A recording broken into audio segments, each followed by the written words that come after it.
Oke, jadi teman-teman di sesi yang keempat ini Future Leaders, kita hari ini akan membahas bagaimana perusahaan menerapkan bisnisnya dengan strategi ESG, Environment, Social, and Governance. Jadi kita juga akan membahas sejauh apa dampak dan upaya dari strategi ini dan bagaimana hasilnya. Jadi di sesi kali ini kita akan membuat tema yaitu Symphony of Sustainability, Empowering Transformation with ESG Strategies RMU. Nah, jadi sesi ini persembahan dari PT RMU, sebuah perusahaan solusi berbasis alam yang mengelola Katingan Mentaya Project Restorasi Ekosistem Gambut seluas 157.875 hektar yang sekaligus menyediakan sumber mata pencaharian berkelanjutan bagi masyarakat lokal.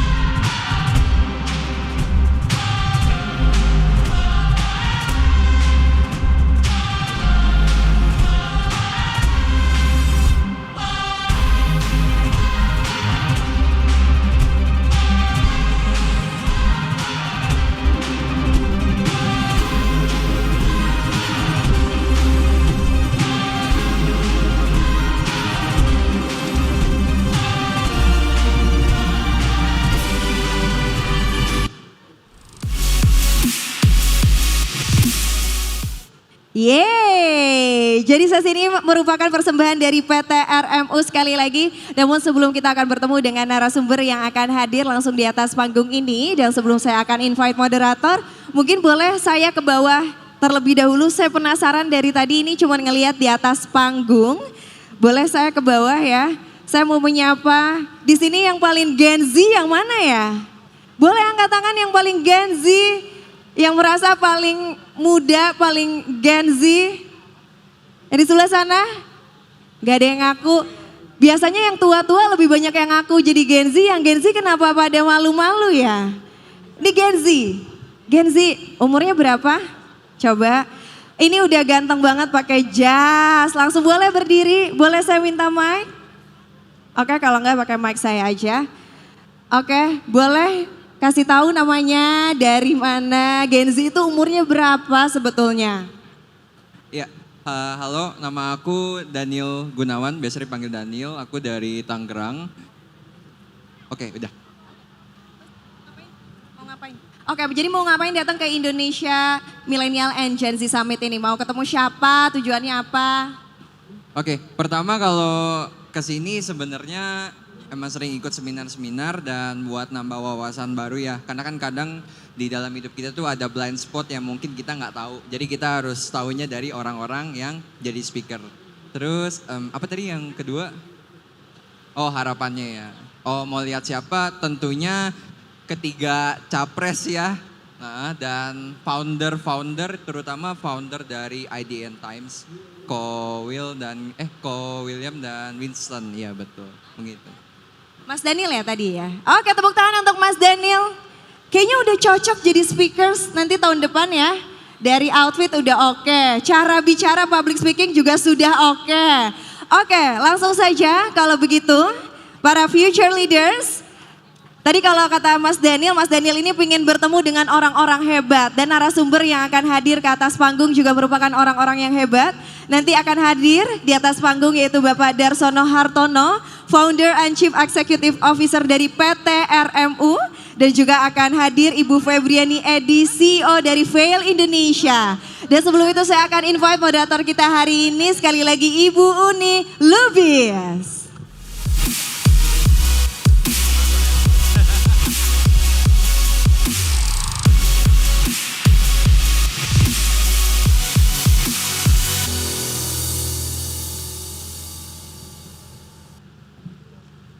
Halo Future Leader, jangan bosan ya, bukan karena aku pengen 5 back to back. Ini adalah permintaan dari salah satu narasumber berikutnya.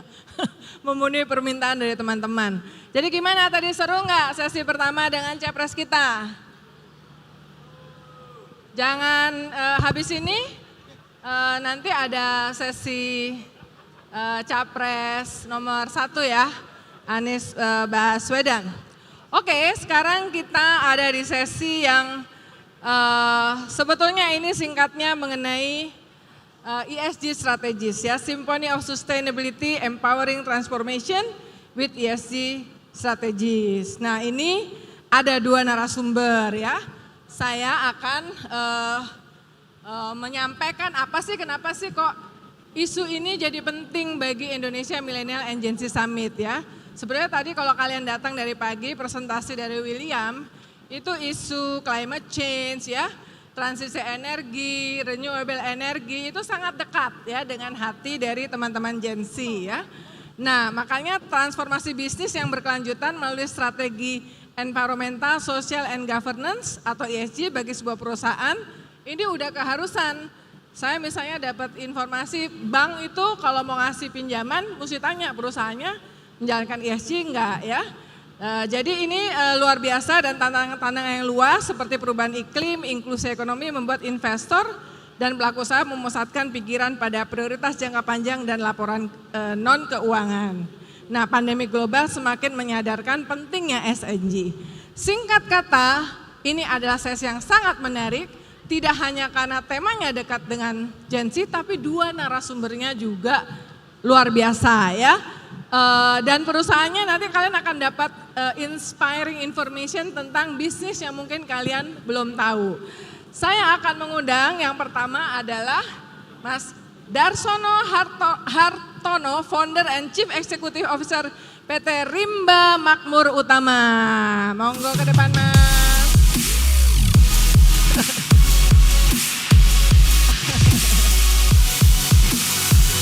Ya. Dan yang berikutnya tidak kalah istimewa, satu-satunya CEO perempuan di Indonesia di perusahaan tambang dan perusahaan tambangnya itu dikenal dan top secara global. PT Vale Indonesia Tbk, kita sambut Mbak Febriani Edi.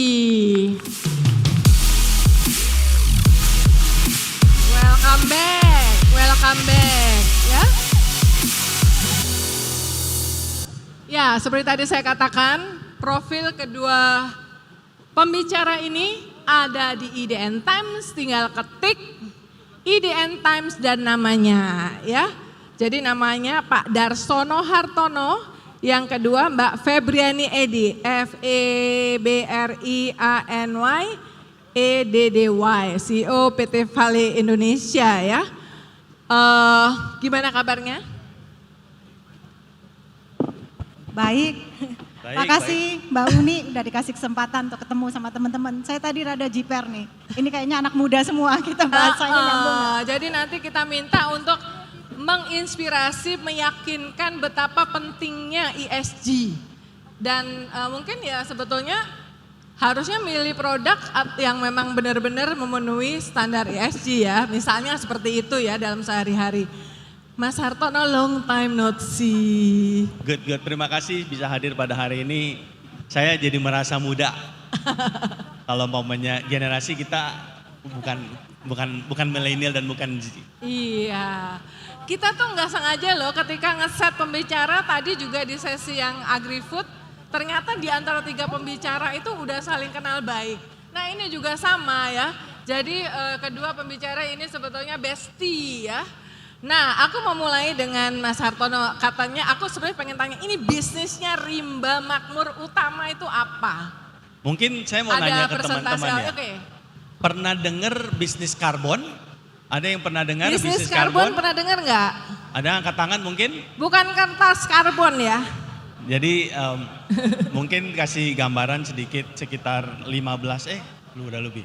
Hampir 16 tahun yang lalu, saya itu ketemu bisnis partner saya, teman kuliah di Amerika dulu. Agak dekat Mas, agak dekat, mic-nya agak dekat. Kenapa? Mic-nya agak dekat. Ya, nah, okay. Kebetulan beliau menawarkan bisnis, ada bisnis baru, bisa menyelamatkan dan menjaga lingkungan, bisa mensejahterakan masyarakat dan bisa cuan tahun 2007. Saya bilang impossible, tidak ada bisnis seperti itu. Cuman yang benar ada nih, namanya bisnis karbon kredit di kehutanan. Jadi dengan ide gila waktu itu, kami berdua memulai RMU di tahun 2007, sampai sekarang akhirnya tahun 2023 itu proyek kami itu proyek paling besar di dunia. Wow, di dunia nggak main-main guys. Nanti akan saya ceritakan perjalanannya seperti apa, mungkin bisa mulai dengan slide dulu kali ya, Oke. biar kasih gambaran buat teman-teman. Oke. Oh, slide-nya. Jadi, next. Oh, sorry. Saya tuh mau mulai dengan, balik. Beda ya, antara sini sama sana tuh. Yang ini, yang slide berapa? Ini, yang Oke, ini. tunggu. Bentar ya. Ada like-nya. Oh, nah lo. Oke, Nanti mungkin biar saya sambil tinggal berdiri aja ngomong nggak apa-apa. ha-ha. Jadi, saya mau mulai dengan quotes dari Thomas Berry. Bagaimana kita tuh sebagai manusia, harusnya itu kita selaras dengan alam. Apa yang terjadi selama kehidupan manusia yang beribu-ribu tahun itu, kita tuh menganggap alam sebagai sesuatu yang kita miliki dan kita bisa lakukan seenak-enaknya. Sehingga semua dampak yang kita lihat itu akhirnya kita alami dari sekarang dan masa akan datang. Mungkin next. Jadi memberi gambaran RMU sendiri, kami itu perusahaan yang istilahnya itu nature based solution atau perusahaan solusi berbasis alam. Yang tadi saya sebutkan, jadi idenya itu apabila kita bisa menjaga lingkungan, mensejahterakan masyarakat, bisa diukur dan dijual karbon kredit yang dihasilkan. Kunci dari keberhasilan kami itu sebenarnya kami tuh melihat ini sebagai bagian dari interconnection of a system. Bagaimana hidup manusia itu harusnya menjadi solusi dari apa yang kita lakukan. Yang ingin kita tunjukkan itu sebenarnya legacy yang memberikan impact yang positif untuk masa depan. Jadi proyeknya sendiri namanya Katingan Mentaya Project. Yang saya tadi sebut, kami itu telah memproduksi lebih dari 38 juta ton karbon kredit.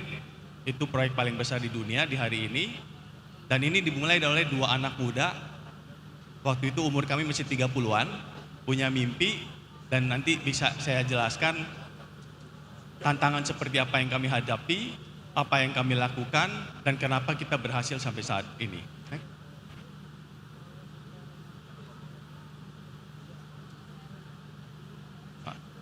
Jadi ini visi misi perusahaan kami. Orang kalau lihat visi misi perusahaan RMU itu kok kayaknya jangan-jangan ini visi misi kayak LSM ya, dimana kita memiliki visi yang dimana ekonomi dunia itu untuk planet dan manusianya. Dan kami punya misi ingin membangun generasi baru. Makanya saya sangat senang bisa hadir di sini. Mudah-mudahan memberikan inspirasi kepada Bapak dan Ibu sekalian, milenial dan Gen Z, bahwa sebenarnya ada bisnis yang bisa kita mengatasi semua masalah yang kita hadapi pada hari ini. Jadi kembali lagi yang ingin kita lakukan tuh kita ingin tunjukkan kita bisa, dua putra Indonesia juga bisa, dan ini bisa memberikan impact yang luar biasa kepada dunia. Next. Jadi kasih gambaran aja, arealnya itu 157.000 hektar di Kalimantan Tengah. Sebagai kasih gambaran 157.000 hektar itu sekitar 2,5 kalinya Pulau Singapura. Jadi bisa bayangkan areal yang luar biasa besar. Ini lokasi jadi Kalimantan Tengah, ada 2 kabupaten di Kota Waringin Timur dan di Katingan, ada 35 desa.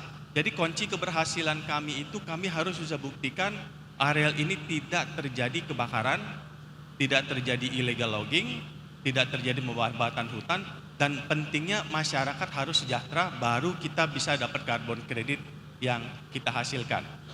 Jadi diestimasi kami itu proyeknya menghasilkan 7,5 juta ton karbon kredit per tahunnya, atau hampir sama seperti menghilangkan 2 juta mobil per tahunnya. Ini kasih gambaran aja. Jadi kalau kita lihat, bisa lihat makin hijau gambarnya, makin lebat hutannya. Kalau kita lihat areal kami itu masih bagus, selain di utara, di selatan agak sedikit. Jadi ini areal sebenarnya sangat pristine, di mana kewajiban kami itu bekerja sama dengan masyarakat untuk melakukan kegiatan konservasi. Jadi selama areal ini hijau dan masyarakat lebih sejahtera, kita tuh bisa menghasilkan karbon kredit yang tadi saya sempat bicarakan. Next.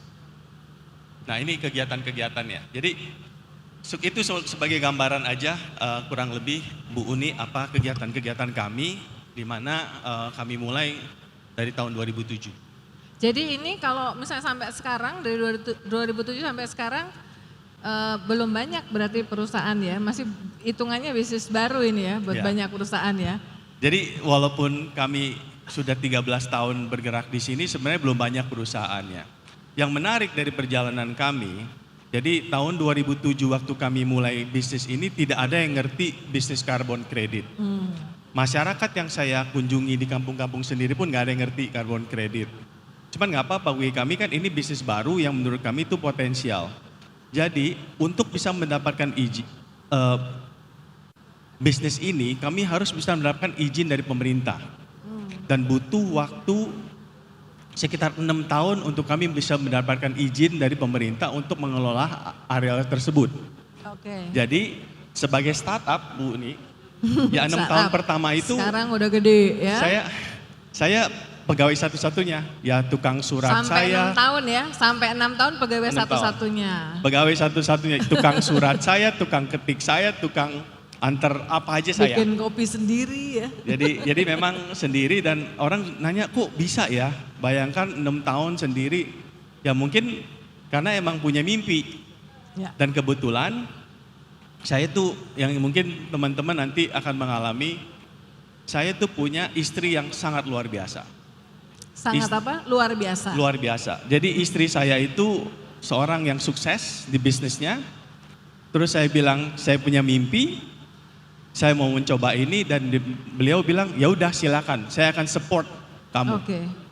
Bisa bayangkan. Jadi kebetulan Bu Febri kenal baik istri saya juga. Jadi terus terang kita perlu ekosistem yang benar-benar support kita.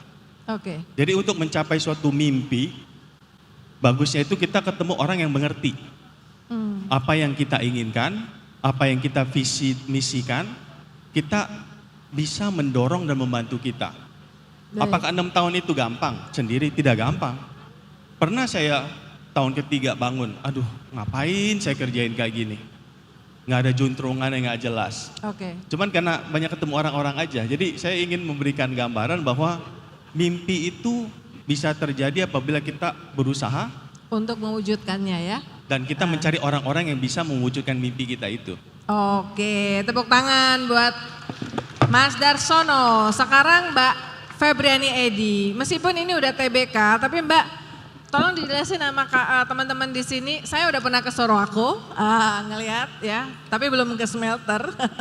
Ngelihat Danau Matano yang jernih banget. Mbak tolong dijelasin yang dikerjain oleh PT Vale Indonesia yang juga berkaitan dengan ESG itu apa? Oke, makasih Mbak Uni. Teman-teman sekalian, PT Vale ini adalah perusahaan tambang nikel. Tambang nikel. Nah, perusahaan kita ini udah berdiri tahun 68. Jadi sebenarnya kita dan Antam adalah perusahaan yang memulai industrialisasi nikel di tanah air. Jadi sebelum ada ekspor biji mentah yang dilarang, kita sebenarnya sudah punya pabrik. Jadi nggak pernah ekspor biji. Nah kalau dilihat ya mungkin saya cerita, sekarang kita ada 3 konstruksi proyek baru, pabrik baru.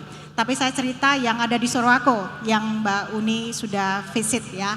Nah kita itu tambang dan pabrik terintegrasi dan energi yang kita pakai saat ini 100% PLTA untuk smelting. Jadi energi pabrik kita ini sangat intensif energinya, kebutuhannya untuk melebur ya. Dan alhamdulillah di Sorowako kita sudah 100% pakai PLTA untuk proses peleburannya. Nah ini penting sekali, mungkin saya sedikit cerita ya Mbak Uni. Kan kita tahu planet kita ini makin lama makin mendidih ya, udah panas banget. Jadi climate change sudah di depan mata, kita semua harus mengambil aksi. Dan aksi ini harus ekstrim, nggak bisa biasa-biasa saja. Karena udah sangat kritis ya. Nah, di satu sisi kalau teman-teman dengar itu kan sekarang topik yang sangat favorit itu transisi energi. Di semua forum dunia itu dibicarakan prioritas mengenai transisi energi. Tapi saya mau tanya ke teman-teman, tahu nggak bahwa transisi energi ke energi bersih ini akan butuh banyak sekali mineral. Mineral, critical mineral. Nikel mineral ya, Oh, critical. nikel, ya. Jadi yang namanya PLTA, solar panel, mobil listrik, baterai itu semua butuh banyak sekali mineral. Salah satunya adalah nikel. Nah, jadi di Vale kita percaya bahwa karena nikel adalah solusi, kita harus bagian dari solusi iklim, maka penambangan dan peleburan dan prosesnya harus ramah lingkungan. Kalau tidak, apa poinnya? Kita memindahkan masalah dari downstream ke upstream. Nah, mungkin saya sedikit cerita ya Mbak Uni ya, apa sih konkretnya dilakukan oleh PT Vale? Karena saya sering ditanya orang, tambang itu apa mungkin ramah lingkungan? Tambang itu apakah mungkin berkelanjutan? Nah, kalau saya bisa cerita di sini, mungkin saya angkat 3 topik yang sangat memanas lah ya untuk tambang. Pertama, tuduhan terbesar untuk tambang adalah deforestasi. Terbalik nih, Pak Darsono nanam ya, bikin hutan, kita dikatakan menebang hutan. Nah, apa sih yang PT Vale lakukan? Yang kita lakukan adalah perencanaan terintegrasi. Jadi kalau satu bukit itu ada nikel, bukan ditambang seluruh bukitnya selesai baru direklamasi. Yang kita lakukan adalah kita pecah menjadi kompartemen yang kecil-kecil. Kita hanya buka kompartemen yang dibutuhkan, sehingga kita meminimalisir bukaan. Di satu sisi, kalau kompartemen itu sudah selesai, kita pindah kompartemen lain, langsung reklamasi, langsung. Jadi kalau teman-teman sempat ke Sorowako itu bisa lihat reklamasi dan tambang itu berdampingan, secara bersamaan.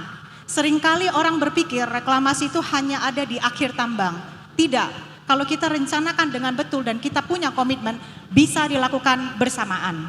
Itu satu. Kedua adalah kita juga menanam di luar konsesi. Kalau tadi kan dagang karbon ya. Kalau saya nanam untuk membayar yang kita buka. Nah, saat ini kita menanam di luar konsesi juga. Di dalam konsesi kita sudah tutup sekitar 65% dari yang kita buka. Tetapi yang di luar konsesi kita sudah tanam 250% dari yang kita buka 50 tahun. Jadi total land bank itu sudah net positif. Jadi bisa kalau dilakukan dengan betul ya. Kemudian kedua, tadi saya katakan bahwa karbon ya, kita solusi untuk menurunkan karbon. Berarti proses kita ya harus rendah karbon. Makanya syukur alhamdulillah kita punya PLTA 3 ya. Kemudian bagi yang tidak punya PLTA bagaimana? Kan tidak semua. Ya, kita punya pabrik baru di Sulteng, kita sudah komit pakai gas, natural gas. Gas ini 50% lebih rendah karbonnya daripada batu bara. Lebih mahal enggak? Mahal. Pasti lebih mahal. Kalau saya bilang murah, semua orang sudah pindah ke gas. Cuma ada yang bertanya gitu, kalau lebih mahal kan peraturan di Indonesia masih mengizinkan bangun batu bara. Kenapa memilih yang lebih mahal? Nah, ini yang kita sebut ESG is beyond compliance. Tidak diharuskan secara undang-undang peraturan pun, it is the right things to do. Jadi harus kita lakukan. Ini pilihan sulit, tetapi harus dilakukan. Kalau tidak ada yang memulai, bagaimana ada solusi? Dan ujung-ujungnya apakah masih untung? Ya masih untung lah. Kalau nggak untung, ya nggak mungkin kan. Kita bukan charity. Yang penting saya mau tunjukkan bahwa sebenarnya kalau kita semua sama-sama berkomitmen, ini pilihan yang sulit karena kita menggerus keuntungan. Tetapi kita masih bisa survive. Sampai saat ini PT Vale sebenarnya di global ya, di seluruh dunia, kita tuh one of the lowest cost producer. Jadi saya juga mau nunjukkan bahwa semua komitmen ini mungkin mahal di awalnya, tetapi kalau kita lihat life cycle tambang itu secara berkelanjutan bisa murah. Misalnya reklamasi, ditunggu di akhir dengan dilakukan lebih awal, jauh lebih murah kalau dilakukan di awal. Jadi ini contoh-contoh di mana tidak mesti mahal. Ya, mindsetnya yang harus berubah, jangan jangka pendek, harus lihat jangka panjang. Dan tambang tidak pernah boleh jangka pendek, bahaya. Harus lihat jangka panjangnya, ya. Itu sekilas. Nah, jadi tapi untungnya gede kan? Ya, kan Perusahaan kita TBK, perusahaan TBK pasti harus untung dong ya, Harus supaya untung. pemegang saham publiknya juga untung ya. Oke, tapi saya mau tanya nih, tadi Mas Darsono nanya ngerti nggak carbon credit? Ada yang pernah ke Danau Matano nggak? Ada orang Sulawesi Selatan atau Sulawesi? Belum. Wah, nanti lihat di Mbak Uni. ada. Oh, Dari reporter tambang. ya. Oke, thank you Mbak Febri. Sekarang untuk Mas Darsono. Bagaimana KMP sebagai proyek solusi berbasis alam dapat membantu mengatasi krisis iklim? Ya, tadi dari pagi pada saat presentasi tuh climate change tuh jadi concern banget buat Gen Z. Gimana tuh? Jadi kalau kita lihat bisnis karbon itu terjadi memang karena perubahan iklim. Jadi kalau kita lihat sebenarnya kan ini isu lingkungan yang dimana harus dicari solusinya. Seperti kita ketahui di udara ini sudah banyak karbon emisi yang terjadi. Dan apabila kita bisa mengurangi emisi yang ada di udara itu, kita harusnya mendapatkan kompensasi dalam bentuk karbon kredit. Sama juga untuk kegiatan yang akan menghasilkan emisi. Jadi areal kami ini kami lakukan konservasi karena tanpa kehadiran kami, areal ini bisa memberikan emisi sehingga pencegahan emisi itu pun bisa menghasilkan karbon kredit. Jadi bisa dihitung, Mas tadi Ibu Febri ngomong masalah deforestasi. Masalah deforestasi itu memberikan kontribusi hampir 20% emisi di dunia. Jadi apabila ada kegiatan bisa mencegah deforestasi dengan menggunakan teknologi atau dengan inovasi, dengan contohnya bisa bekerja lebih efisien dengan lahan yang lebih sedikit, itu kita bisa mendapatkan karbon kredit. Makanya isu ini sangat penting karena kita ketahui isu perubahan iklim ini sudah ngomongin sejak tahun 80. Jadi bukan hal yang baru lagi. Sebenarnya generasi baby boomer dan X itu udah ngomong masalah ini. Permasalahannya mereka itu cuman ngomong, tidak ada yang berbuat. Sehingga kita lihat sendiri akhirnya permasalahannya menjadi sangat krusial buat teman-teman khususnya di milenial dan Z. Karena Anda akan menerima warisan dari kami-kami ini yang tidak berbuat. Mohon maaf, saya terus terang, kami bersalah. Cuman kan kalau momennya kita berpikirannya begitu terus, apa akan jadinya 20-34 tahun. Makanya saya dan Rezal tuh punya mimpi, kita ingin membangun model baru. Di mana ada bisnis yang bisa jaga lingkungan, sejahterakan masyarakat, bisa menghasilkan keuntungan. Ini yang membuat mindsetnya berbeda. Dan mindsetnya itu bukan hanya ngomong sustainability, kita udah ngomong regenerative and restorative.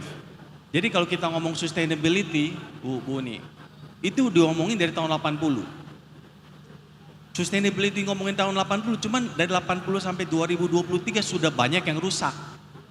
Ini yang rusak aja nggak pernah kita ngomongin untuk diperbaiki. Jadi ini saya rasa penting. Jadi Bu Febri juga ngomong masalah reklamasi dan hal-hal itu harus menjadi penting. Jangan cuma ngomong sustainability dari sekarang. Kita juga harus ngomong yang sudah kita rusak dan kita perbaiki. Dan ini bisnis model baru yang menurut saya lucunya itu Gen Y dan Z itu lebih ngerti. Saya kasih kamu contoh sebenarnya. Waktu tahun ke-5 saya mulai bisnis ini ya. Saya kebetulan sempat dinner sama istri dan teman saya dan bawa anaknya. Terus habis itu teman saya nanya, Dar gimana bisnis? Ya saya sih malu juga karena saya satu-satunya pegawai, penjualan nggak ada, bisnis nggak ada. Dia bilang ya oke lah, saya bilang. Terus anaknya nanya, Om kerja apa?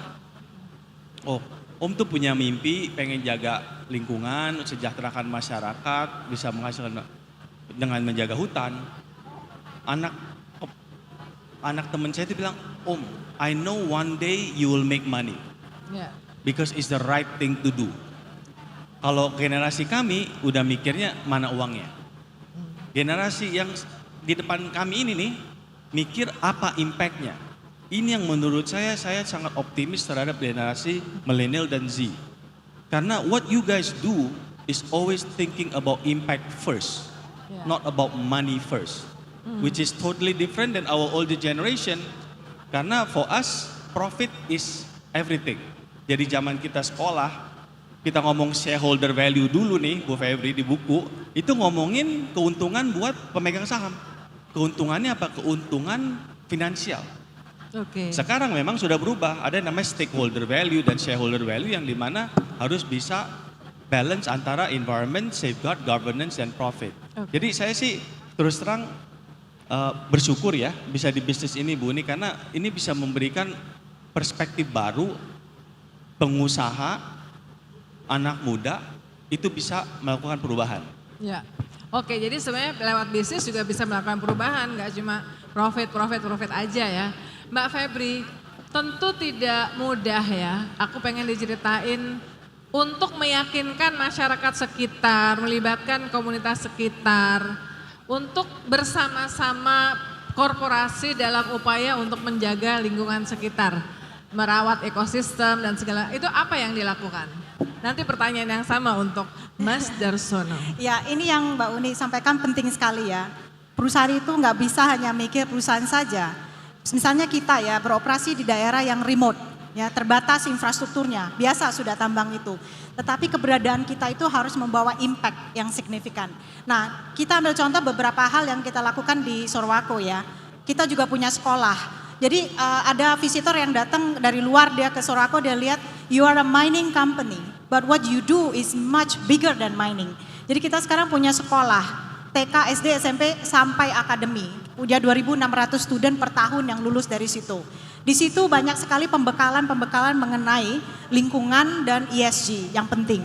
Kedua juga ambil contoh misalnya gender ya, kesetaraan gender, itu juga ESG. Mungkin orang banyak bicara ESG dikaitkan dengan lingkungan, tapi kesetaraan gender itu juga satu isu yang sangat melekat. Jadi kami itu cukup berat ya kampanyenya, tapi alhamdulillah ya tahun ini itu rekor 10%. Susah banget, 7%, 8% akhirnya setelah 2-3 tahun berhasil tembus 10% sekarang perempuan. Karena merubah mindset dari komunitas bahwa tambang itu bukan hanya untuk laki-laki. Kita perlu perempuan untuk bergabung dalam tambang. Nah, jadi ada banyak hal yang kita lakukan. Kemudian kan Maret yang lalu ya, barusan Pak Presiden Jokowi datang ke Sorowako meresmikan Taman Kehati. Ya yang Mbak Uni datang. Itu Taman Keragaman Hayati kita 15 hektar. Itu di situ bukan hanya ada pembibitan, arboretum, tapi juga ada fasilitas pendidikan mengenai keragaman hayati. Kita buka untuk publik. Jadi kita bikin banyak sekali acara, piknik, kemudian event-event semua di Taman Kehati dengan tujuan supaya masyarakat datang kemudian mendapat edukasi secara tidak langsung. Karena mereka kalau datang edukasi mungkin malas ya, tapi dengan datang melihat langsung ada pembekalan-pembekalan, maka jadilah itu sesuatu yang ada di dalam otaknya. Nah teman-teman saya cukup terharu ya, misalnya ada beberapa, kalau pemerintah daerah itu kan biasa, apalagi sekarang ya tahun-tahun politik, tapi ya pemerintah daerah misalnya bupati kita itu kemana-mana selalu cerita, tambang itu nggak perlu merusak. Kalau mau lihat contoh yang baik, silakan datang ke Sorowako. Nah itu juga suatu bentuk kampanye ya, pentingnya mengenai ESG. Jadi saya rasa keberadaan kita terhadap komunitas itu penting sekali. Tentu kami juga menyadari di sosial program misalnya, bahwa suatu hari kekayaan alam ini kan tidak bisa terbaharui. Suatu hari akan selesai dan habis. Nah jangan sampai masyarakat itu hanya makmur ketika ada kita. Ketika tambang sudah selesai, mereka nggak bisa hidup. Jadi semua program sosial kita yang namanya benar-benar program sosial harus mengedepankan bagaimana di kemudian hari menciptakan masyarakat yang mandiri pasca tutup tambang. Jadi kalau dilihat program sosial kita tidak ada yang connected dengan tambang. Tujuannya apa? Supaya ada industri yang independen terhadap tambang. Kalau kita sudah tidak ada, masyarakat tetap bisa sejahtera. Oh oke. Tepuk tangan untuk Vale, tepuk tangan untuk RMU juga, Rimba Makmur Utama. Karena dua-duanya ini memang sangat concern terhadap ESG. Mas pertanyaan yang sama, apa yang dilakukan oleh RMU dalam melibatkan komunitas dalam restorasi ekosistem di wilayah-wilayah tertentu termasuk di lahan gambut misalnya? Jadi yang saya tadi ceritakan itu keberhasilan kami itu sangat tergantung terhadap partisipasi dari masyarakat. Karena tanpa kerjasama dengan komunitas dan masyarakat di areal kami itu, areal tidak akan terjaga. But it's easier said than done. Karena kenyataannya kita sudah terbiasa terhadap hal-hal yang kami lakukan. Jadi satu hari saya ke kampung, kebetulan waktu 6 tahun pertama itu saya satu-satunya pegawai, saya sudah mengunjungi semua desa-desa, sekitar 35 desa sendiri. Jadi saya sudah sering ketemu dengan masyarakat, saya sering ketemu dengan petani, dan jadi kasarnya belusukan lah, waktu itu izin belum dapat, cuman kami yakin kami perlu meyakinkan masyarakat ada bisnis baru yang bisa kita sama-sama membangun konsep bisnis yang benar-benar memberikan keadilan dan kesejahteraan. Jadi saya ingat banget waktu itu saya mengunjungi satu desa. Kebetulan untuk di area Kalimantan Tengah di area lahan gambut ini, untuk Bapak dan Ibu ketahui, itu sering terjadi kebakaran, dan kebakarannya itu sebenarnya pohonnya sudah ada, sudah tidak ada. Jadi lahan gambut itu bisa bayangkan tanahnya itu sebenarnya bekas kayu atau daun-daun zaman dulu, sehingga dia penuh dengan karbon. Apabila terbakar yang kita lihat asapnya aja. Jadi kalau kita ngomong biasanya di musim kemarau Indonesia sering kirim asap ke negara lain itu karena kebakaran di lahan gambut. Dan kebiasaan masyarakat petani membakar lahan untuk membersihkan lahannya itu sebelum masa nanam itu sering terjadi. Jadi saya sendiri ke desa-desa ingin menawarkan sistem bercocok tanam yang tanpa bakar, tanpa kimia. Waktu itu saya kunjungi sekitar 6 desa, ada ngomong dengan 500 petani ya. Saya menawarkan program cara bercocok tanam yang baru. Dari 500 petani itu tebak berapa petani yang mau ikut program kami? Hanya 2. Hanya Karena 2 petani. Karena nggak tahu atau gimana? Karena mereka nggak ngerti. Dan mereka nggak percaya bahwa bisa. Dan mereka udah terbiasa membakar lahan. Sampai ada petani yang bilang pemerintah boleh melarang kami membakar lahan, cuman siap-siap saja saya akan bawa parang karena itu hidup saya. Jadi syukur alhamdulillah dari 2 petani ini sekarang kita udah punya sekolah agroekologi, udah hampir ribuan petani menjadi bagian program. Cuman itu butuh hampir 3 atau 4 masa panen. Jadi kembali lagi untuk merubah komunitas, cara berpikir, ya kayak kita lah. Kita mau suruh berpikir berbeda kan nggak gampang. Apalagi makin tua makin susah biasanya. Jadi makanya ini yang muda-muda ini mestinya lebih gampang di convince for things menurut saya. Jadi cuman saya bersyukur juga dari pengalaman-pengalaman itu akhirnya RMU itu bisa mendapatkan modal sosial dari masyarakat. Jadi saya kasih contoh juga. Di area lagi ngomong-ngomong sama petani seperti ini, ada satu bapak-bapak angkat tangan. Pak Darsono, apakah nomor handphone Bapak 081 697 6294? Saya bilang, saya kaget. Tahu dari mana dia kan? Kita orang Jakarta kan begitu kan? Oh, mungkin dia punya kartu nama saya pikir kan? Saya bilang, ya udah. Oh ya, mungkin Bapak ada kartu nama saya keluarkan kartu nama. Saya bilang saya akan memberikan semua kartu nama saya ini kepada Bapak dan Ibu sekalian. Cuman saya hanya minta 2. Kebetulan handphone saya cuma 1. Saya nggak ada handphone kedua nih, cuma 1. Cuman saya minta 2 dari Bapak dan Ibu sekalian. 1, jangan pernah minta sumbangan ke saya. 2, sambil bercanda, waktu itu bisa sekitar 10 tahun yang lalu lah ya. Jangan pernah minta pulsa, saya bilang. Saya yakin Bapak bisa kirim SMS, waktu itu belum ada WhatsApp Bu, belum ada WhatsApp, belum ada BBM aja belum ada waktu itu saya. Oh, jadi, udah lama banget dong ya? Udah lama banget. Jadi saya yakin Bapak dan Ibu sekalian bisa SMS saya, akan saya telepon balik. Saya udah ketemu hampir ribuan masyarakat sampai hari ini yang luar biasa dan benar perlu dibanggakan, tidak ada satupun yang pernah minta sumbangan ke saya. Itu menurut saya itu benar-benar mendidik. Dan semenjak itu sebagai CEO company RMU, saya itu PIC masyarakat. Setiap tahun apabila kita membagi kalender, PT RMU hubungi Darsono Hartono nomornya ini. Sampai saat ini Kak, saya biasa-biasa aja, saya senang. Jadi merangkap CSO dong, sama kayak Mbak Febri, Chief Society Officer. jadi ya kembali lagi mungkin karena waktu itu satu-satunya pegawai, jadi bersyukur karena waktu itu juga kita memang punya niat baik untuk membantu.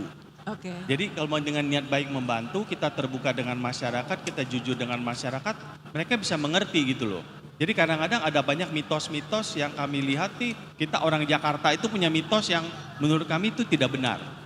Contohnya nih, kalau boleh nih, biasanya di perusahaan-perusahaan tambang, sawit bilang, ini tenaga lokal males-males. Itu tidak benar. Kami RMU memiliki 80% lebih pegawainya dari lokal dan mereka bagus. Terus ada mitos lagi menyatakan masyarakat tuh maunya cuma uang. Salah. masyarakat itu butuh cara untuk menjadi lebih baik. Dan menurut saya itu hal-hal yang kami pelajari selama 15-16 tahun itu benar-benar bisa merubah cara pikir kita orang kota dan cara pikir perusahaan-perusahaan di Indonesia yang hanya melihat komunitas itu sebagai quote-unquote objek ya. Jadi yang menurut saya itu ini harus kita rubah. Cara kita berubah itu bukan hanya cara kita melihat lingkungan, cuman cara perusahaan, cara kita menempatkan perusahaan, civil society, community itu kesetaraannya itu kuncinya saya rasa. Oke, baik Mbak Febri, gimana caranya PT Vale Indonesia memastikan penerapan ESG itu justru membantu value korporasi untuk jangka panjang dan untuk bisnisnya? Kalau teman-teman lihat PT Vale ya, saya rasa kita salah satu bukti nyata ya, nilai jangka panjang yang sudah tercipta. Karena sudah dari tahun 68 ya, jadi salah satu yang paling tua sebenarnya. Dan kalau dilihat, teman-teman bisa lihat komoditas itu nikel ya misalnya, naik dan turun. Jadi saya waktu join di Vale itu harga tinggi banget, $54.000 per ton. Sepanjang sejarah dunia paling tinggi. Tapi saya sudah merasakan juga ketika harga itu $9.000 per ton. Ini bisa bayar gak sih gaji karyawan? Jadi sudah melalui masa-masa itu. Tapi saya bisa tunjukkan bahwa dengan komitmen ESG kita ini, kita menciptakan langkah jangka panjang kita. Ada beberapa contoh, banyak orang berpikir bahwa ESG itu nanti mahal. Saya ambil contoh satu ya, misalnya PLTA yang saya sampaikan. Ada 3 PLTA yang kita bangun, tahun 78, tahun 99, dan tahun 2011. 365 megawatt. Kalau diukur uangnya, investasi kita tuh sampai 1 miliar US dollar. 1 miliar US dollar. Nah, kalau teman-teman lihat, itu investasinya besar di awal. Tapi hari ini, kenapa PT Vale adalah produser dengan biaya paling rendah? Karena PLTA juga. Jadi ketika harga batu bara dan minyak itu melonjak tinggi, kita nggak ke-expose. Karena listriknya sudah terbentuk. Ya kan, jadi itu yang saya tadi sampaikan bahwa investasi di awal mungkin besar, tetapi in the long run itu sebenarnya lebih murah gitu ya. Yeah. Nah itu contoh, dan kedua tadi yang reklamasi juga kan, di akhir dilakukan atau di awal jelas lebih murah kalau dilakukan berdampingan. Jadi itu beberapa contoh menurut saya kita harus rubah conception bahwa ESG itu pasti mahal, belum tentu. Ya. Ya. Oke, sebelum saya buka tanya jawab supaya lebih mengenal kedua penjara di depan yang saya tahu banget sangat-sangat inspiring. Mungkin mulai dari Mbak Febri, ini sengaja di awal saya nggak bacain CV-nya selain sudah ada di IDN Times. Tapi Mbak Febri, ini kan tadi aku sebut di awal tuh perempuan satu-satunya. Itu gimana ceritanya kok Mbak Febri ini bisa nyemplung di dunia tambang dan jadi CEO gitu? Oke, semoga pecah telur lagi ya, jangan cuma saya satu-satunya. Mungkin kesempatan ini saya mau inspire juga perempuan-perempuan di sini mau bergabung di tambang. Ya. Tepuk tangan, mau bergabung di tambang. Mari kita bergabung di tambang, kerja di tambang tetap bisa kinclong kok. Banyak yang berpikir tambang itu masih seperti dulu, harus pakai fisik lah gitu ya. Teknologi sudah berubah. Itu bisa kok, sekarang mengandalkan lebih banyak brain. Dan kedua, enggak juga mesti kalau bilang fisik, kenapa sih harus konotasi kalau fisik pasti perempuan lebih lemah daripada laki-laki? Belum tentu. Salah satu contoh ya, yang physically demanding di PT Vale itu adalah rescue team, tim penyelamat. Itu yang fisiknya harus nomor 1 paling tinggi. Karena dalam kondisi bahaya dia harus selamatin. Kita punya 2 perempuan, bisa kok ya. Nah kalau tadi sedikit cerita nih kenapa ya. Saya tidak memilih tambang sih di awalnya Bu. Jadi saya lulus kuliah, saya masuk ke background saya finance. Masuk ke accounting firm. Lulus kuliah akuntansi kan? Akuntansi Jurusan UI. Akuntansi ya. UI. Ya, akuntansi UI. Terus saya masuk ke audit firm ya. Kemudian saya dikasih alokasi. Udahlah Febri masukin aja ke energy mining. Jadi mining was chosen for me. I did not choose mining, tetapi I choose to stay. Saya memilih untuk stuck dan stay di industri ini. Karena beberapa hal, saya suka sekali traveling. Dan saya suka pergi ke tempat-tempat yang jarang dikunjungi. Nah kebetulan banget tambang, dulu saya di PwC ya, itu dikasih di tempat-tempat yang ekstrim remote. Tapi justru saya senang dengan alam. Sebenarnya saya nggak begitu suka dengan mall. Jadi saya lebih suka bersatu dengan alam. Jadi dengan saya diberi kesempatan untuk melihat area-area yang tidak common, jarang dikunjungi orang. Dan biasanya aksesnya susah, bukan komersial bisa sampai. Nah, dengan saya ada di dalam lingkungan seperti itu, saya belajar menghargai ya hal-hal yang saya tidak lihat di kota. Dengan saya masuk dan tinggal di area bersama dengan masyarakat, life is so simple bagi mereka. Tidak seperti kita ya, di kota tuh bayangin, wah nanti mau begini begitu. Kehidupan itu begitu simple dan begitu it's so relaxing ya di sana. Jadi saya merasa bahwa setiap kali saya capek, lelah di Jakarta, saya justru pergi ke site. Karena di situ saya dapat energi. Healing Karena ya, saya bisa healing ya. keliling. Karena saya bisa melihat langsung dampak dari peran kita, perusahaan kita ke masyarakat. Jadi it give a lot of meaning to what we do. Itu yang memberi kita motivasi untuk terus ini harus benar, ini harus berkelanjutan. Oke, thank you. Tepuk tangan untuk Mbak Febri. Tadi sebetulnya Mas Harlal Darsono udah cerita dikit, tapi aku pengen dieksplor. Ini termasuk mafia Cornell, sama seperti pembicara habis makan siang tadi, Mas Bismarka. Jadi tolong diceritain dikit deh perjalanan hidupnya sampai terus kemudian ke sekarang ini.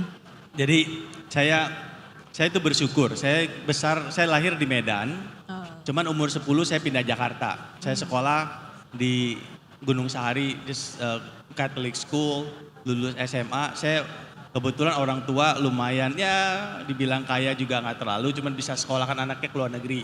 Karena orang tua saya tuh punya mimpi anak tuh mesti lulus kuliah. Jadi saya dikirim ke Amerika. Saya mulai dari University of Iowa 2 tahun, terus saya transfer ke Cornell. Habis lulus dari Cornell saya sempat pulang. Jadi cuman dari dulu itu emang pengen jadi pengusaha. Jadi sempat kerja di Amerika, saya sempat kerja di perusahaan yang lumayan keren lah. Ada PricewaterhouseCoopers atau PwC. Kalau ada di bank itu saya kerja di JP Morgan. Saya udah tinggal di New York, gajinya sudah lumayan. Cuman selalu di benak saya tuh, I want to come home. Saya tuh pengen jadi pengusaha. Karena bapak saya juga pengusaha punya toko, saya pengen ya udahlah punya toko pun it's okay. Yang penting kerja Pengusaha, sendiri gitu ya. kerja sendiri. Jadi waktu itu umur saya udah hampir 27, 28 saya pulang. Dan saya lihat potensi-potensi bisnis. Dan lucunya saya pernah kerja di perusahaan tambang Febri sebenarnya. Jadi pulang ke Indonesia pernah kerja di perusahaan tambang. Terus habis itu ditawarin sama teman saya ke Bali untuk mencoba bisnis kelapa sawit. Jadi orang bilang nih, Dar, kelapa sawit kan musuhnya kamu, kok kamu mau bisnis di kelapa sawit? Jadi waktu saya ke Bali acara GAPKI, Gabungan Asosiasi Pengusaha Kelapa Sawit tahun 2007, di situ saya ketemu teman saya di Cornell juga, Rezal Kusumatmaja. Di situ dia menawarkan, Dar, ada bisnis baru yang tadi saya ceritakan. Kebetulan beliau itu emang tinggal di Bali. Jadi bilang udah nginep aja lah. Satu itu saya lagi pacaran sama istri saya, lagi milih mau ketemu pacar atau mau ketemu teman yang udah lama nggak ketemu. Terus saya pikir udahlah ketemu teman saya. Saya nginep 2 malam, kita sama-sama belajar bisnis karbon ini. Dan benar-benar kami berdua tuh belajar dari nol. Yang saya ingin tekankan ke teman-teman, it's okay if you don't understand things. Saya dan Rezal itu tidak punya background di land use sector atau memanage areal. Yang tadinya itu pun saya ngebayangin tuh saya mau udahlah 500 hektar aja. Sampai ditantangin menjadi arealnya 200.000 hektar itu cuma hanya mimpi. Saya aja nggak bisa ngebayangin Bu ini 200.000 hektar itu sebagai apa waktu itu. Cuman ya karena anak dua dablek punya mimpi, ya udah kita kerjain aja. Cuman menariknya selama perjalanan itu kami juga melihat siapa yang bisa bantu. Jadi kebetulan walaupun 6 tahun pertama itu kami tidak ada, saya satu-satunya pegawai, kita tuh lumayan pinter bisa meyakinkan donor-donor. Jadi kami bisa dapat donor dari Clinton Foundation, dari Packet Foundation yang bisa membantu kesiapan masyarakat. Jadi mungkin karena saya pernah kerja di bank, saya juga bisa jualan, katanya saya lumayan bagus di sales skillnya. Paket hemat ya. Jadi akhirnya kami bisa membuat itu. Jadi 6 tahun nggak punya gaji, pegawai sendiri, cuman saya berhasil waktu itu menggalang dana kurang lebih $5 juta. Itu tidak masuk ke kantong kami, cuman ke masyarakat. Oke. Jadi persiapan-persiapannya. Jadi yang ingin saya tekankan, Tadi kan ada yang sempat nanya kan, kalau main sekolah bagus, sekolah, does it have to be, you don't have to be in a great school. To be honest, saya di Cornell tuh hampir nggak lulus. Just to let you know, almost, barely. Almost. Cuman kan bukan berarti you cannot do things gitu loh. Oke. Yang penting tuh benar-benar harus ada energi. Yang saya ingin tekankan di generasi yang baru ini, yang agak kurang menurut saya tuh persistence-nya. Ya. Sangat gampang, karena kenapa? Mungkin nggak bisa disalahkan. Apa-apa instan kan, buka telepon, Instagram. Ini termasuk untuk perubahan persisten untuk isu perubahan iklim. Termasuk nggak pesannya? Nggak persisten dalam arti kata kita maunya instan. Padahal membangun sesuatu bisnis, membangun sesuatu yang ada impact itu butuh waktu. Oke. Jadi jangan cepat menyerah dan jangan takut berbuat kesalahan. It's okay. Emang kesalahan itu membuat kita lebih tangguh sebenarnya. Oke. Ada judul drakornya tuh, It's Okay Not to Be Okay. Oke, sekarang saya buka 2 pertanyaan singkat. Silakan langsung ke mic. Ini harusnya ada. Nah, langsung sebutkan nama dan apa pertanyaannya, ditujukan kepada siapa. Kalau ada satu lagi, ngantri langsung supaya cepat. Silakan. Ya, langsung.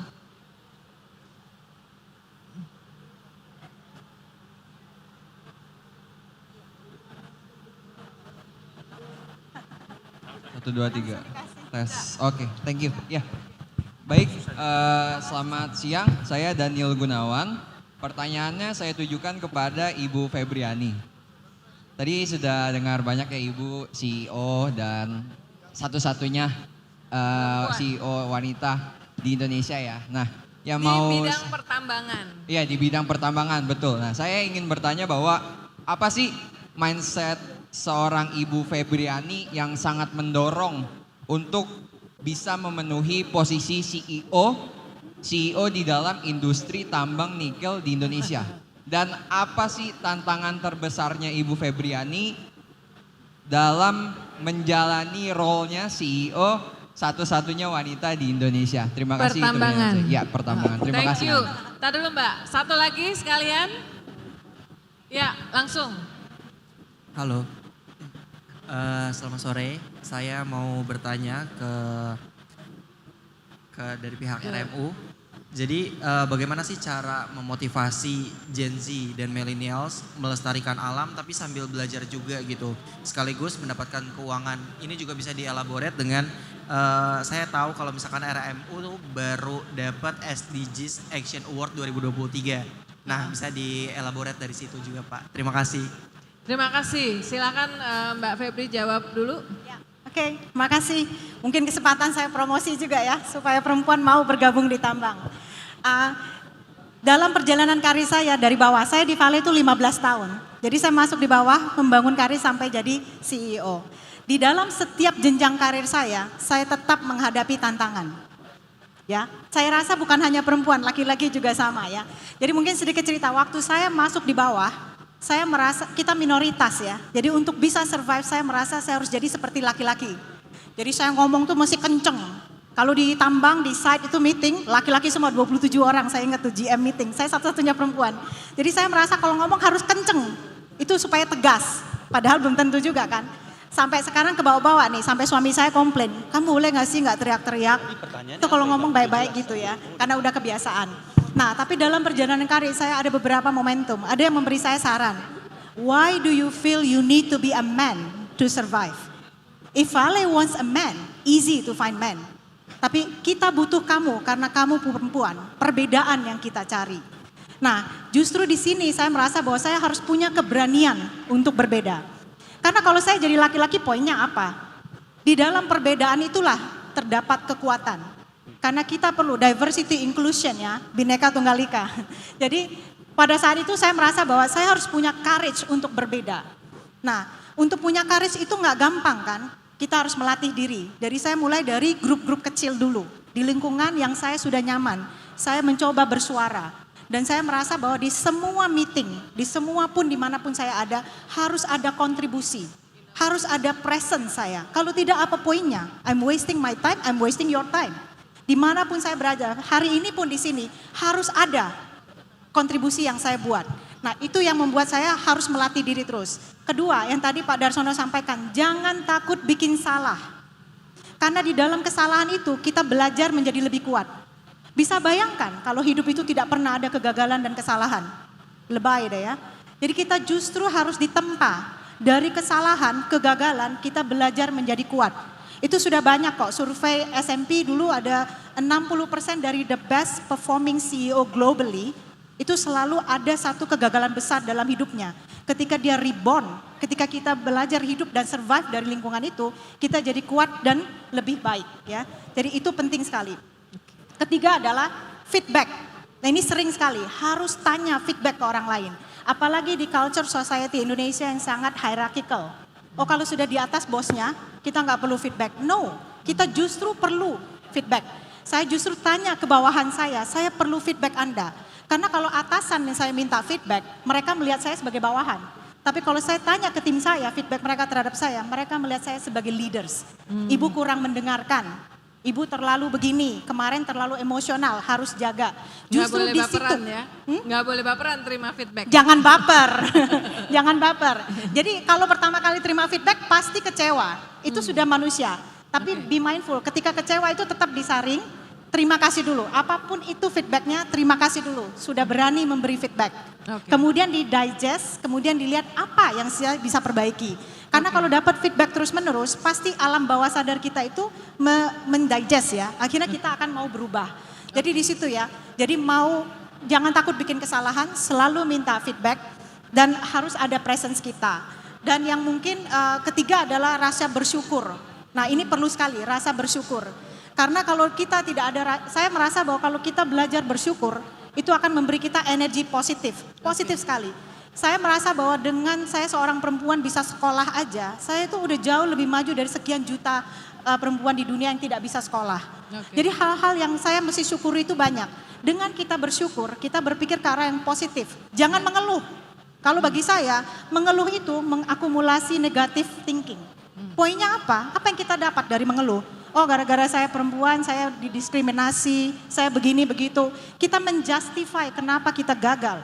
Justru harus terbalik ya, positif ya. Baik, tepuk tangan untuk Bu Febriani. Nah ini dengan Mas menjawab pertanyaan untuk Mas Darsono sekaligus saya harap bagaimana sekaligus diceritakan bagaimana RMU mengadopsi inovasi teknologi untuk pelestarian lingkungan hutan. Karena teknologi dan inovasi ini dekat banget sama milenial dan Gen Z ya. Saya tuh setiap kali kalau ketemu Gen Z, milenial tuh sebenarnya saya sangat excited. Karena nggak perlu diajarin bagaimana mereka tuh bisa punya passion khususnya masalah impact. Impactnya itu untuk menjaga lingkungan atau impactnya itu memberikan inclusivity. Jadi sebagai informasi banyak sekali generasi yang Y ini kalian luar biasa pintar dalam teknologi. Waktu saya mulai bisnis karbon ini, kami tuh mungkin satu-satunya sekarang sudah banyak teknologi, perusahaan teknologi startup yang kerjanya memonitor apa yang kami lakukan. Jadi bisa bayangkan kalau namanya jaga hutan itu nggak bisa ngomong bohong lagi. Karena sudah ada satelit yang bisa memonitor setiap pohon masih ada atau tidak. Dan banyak perusahaan-perusahaan yang bahkan dari Indonesia yang udah mulai bikin startup untuk make sure that apa yang saya ngomong, saya janjikan itu ada. Jadi banyak teknologi inovasi yang menurut saya itu sudah mulai ada dan akan terus berinovasi karena kita tahu permasalahan perubahan iklim ini bisa menjadi suatu opportunity sebenarnya. Jangan dipikirkan untuk dampaknya aja, bagaimana opportunity untuk kita bisa memberikan solusi.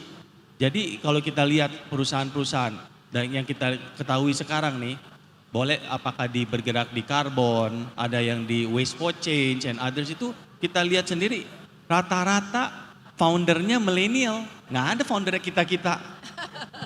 Jadi bagi kami mungkin for you guys see what you have passion, look for the company that you think you can contribute.